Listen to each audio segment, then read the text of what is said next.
చేస్తున్నా.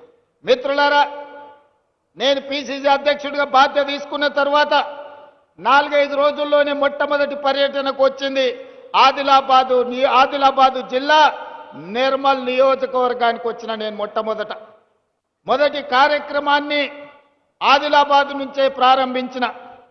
మొదటి బహిరంగ సభ దళిత గిరిజన దండోర కార్యక్రమాన్ని ఇంద్రవల్లిలో పెట్టి మిత్రులు ప్రేమ్ సాగర్ రావు గారు బాధ్యత తీసుకొని ఆనాడు పెద్ద ఎత్తున దళిత గిరిజన దండోర దళితుల కోసం, గిరిజనుల కోసం, ఆదివాసీల హక్కుల కోసం పోరాటానికి పౌరుషానికి మారు పేరైన కొమరం భీముడి స్ఫూర్తితో రామ్జీ గోండును ఆదర్శంగా తీసుకొని ఈ ఆదిలాబాదు గడ్డ మీద నుంచే ఆనాటి ప్రభుత్వం మీద పోరాటాన్ని ప్రకటించినాం.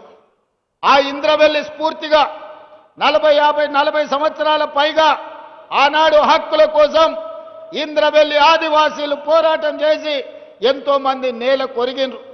వాళ్ళందరినీ వాళ్ళ కుటుంబాలను గుర్తిస్తాం, ఆదుకుంటామని చెప్పి అదేవిధంగా ఇంద్రవెల్లి అమరవీరుల స్తూపాన్ని పర్యాటక కేంద్రంగా ప్రకటిస్తామని ఆనాడు ప్రకటించడం జరిగింది. ప్రభుత్వం వచ్చిన తర్వాత మొదటి సంతకం ఇంద్రవెల్లి అమరుల స్తూపాన్ని పర్యాటక కేంద్రంగా ప్రకటించడమే కాకుండా ఆ కుటుంబాలకు ఇందిరమ్మ ఇండ్లు కట్టుకోవడానికి నష్ట పరిహారం ఇవ్వడానికి ఆనాటి అమరులను మన ప్రభుత్వం ఆదుకున్నది. అదే కాకుండా ఆనాడు ప్రేమ్ సాగర్ రావు గారు అన్నారు, మీ పాలమూరు జిల్లాను ఎట్లయితే అభివృద్ధి చేసుకుంటావో మా ఆదిలాబాదును కూడా మీరు దత్తత తీసుకోవాలి, ఆదిలాబాదును అభివృద్ధి చేయాలని మిత్రులు ఆనాడు చెప్పడం జరిగింది. నేను ఈరోజు ఈ వేదిక మీద నుంచి స్పష్టంగా ఆదిలాబాదు బిడ్డలకే కాదు 4 కోట్ల తెలంగాణ ప్రజలకు నేను చెప్పదలుచుకున్నా, 100% అత్యంత వెనుకబడిన ఆదిలాబాదు జిల్లాను అభివృద్ధి చేసే బాధ్యత రాష్ట్ర ముఖ్యమంత్రిగా నేను తీసుకుంటా.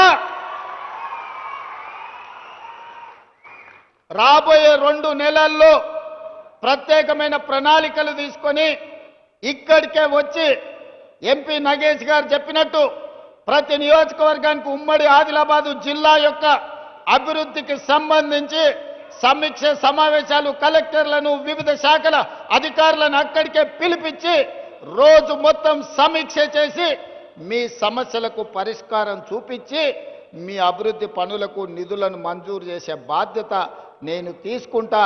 మళ్ళీ తొందరలోనే ఆదిలాబాద్కు వచ్చి అభివృద్ధి మీద సమీక్ష చేస్తా.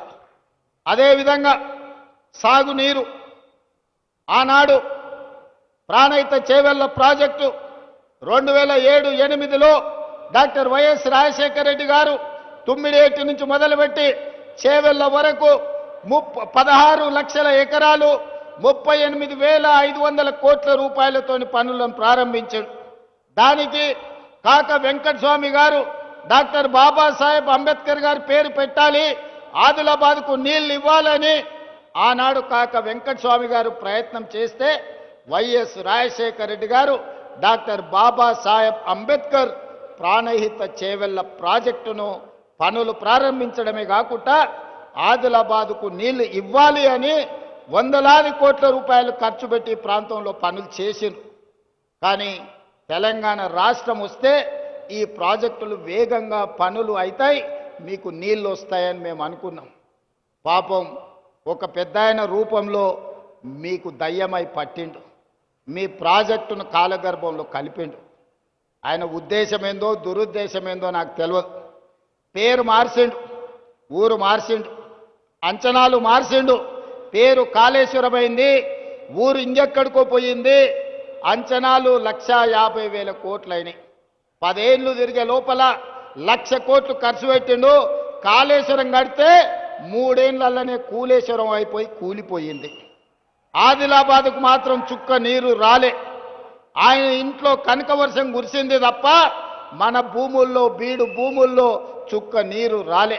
అందుకే ఇవాళ ఈ వేదిక మీద నుంచి స్పష్టంగా మీ అందరికీ మాట ఇవ్వదలుచుకున్న మిత్రులు నగేష్ గారికి, శంకర్ గారికి కూడా విజ్ఞప్తి చేస్తున్నా. ఆనాడు ఉమ్మడి రాష్ట్రంలో 148 మీటర్ల ఎత్తుకు అనుమతి ఇచ్చిండ్రు. కానీ ఆనాటి ప్రభుత్వం 152 మీటర్ల ఎత్తుకు అనుమతిస్తే ఆదిలాబాద్లో పెద్ద ఎత్తున సాగునీరు అందించవచ్చని ప్రణాళికలు ఉన్నాయి. దానికి కొంత మహారాష్ట్ర ప్రభుత్వం అభ్యంతరం పెట్టింది.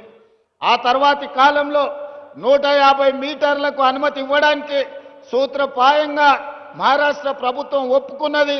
కానీ తెలంగాణ ప్రభుత్వమే ఆనాడు పెడచెవిన పెట్టింది. తుమ్మిడేటి దగ్గర ఉండాల్సిన ప్రాజెక్టు తరలిపోయి చిన్నకాళేశ్వరం, మేడిగడ్డ, అన్నారం, సుందిళ్ళ పేరు మీద ఎక్కడికో కిందికి తరలిపోయింది. కరీంనగర్ జిల్లాలో నిర్మాణం జరిగింది. అదైనా మంచిగా జరిగిందా అంటే 1,00,000 కోట్లు ఈరోజు గోదావరి పాలైపోయినాయి, గోదావరిలో కొట్టుకపోయినాయి. పాపం ఊరికే పోదు అన్నట్టు ఈరోజు ఎన్ని బాధలు పడుతుర్రో సూరు. సొమ్ము వచ్చిన తర్వాత సొంత పిల్లలే కత్తులతో పొడుచుకుంటారు.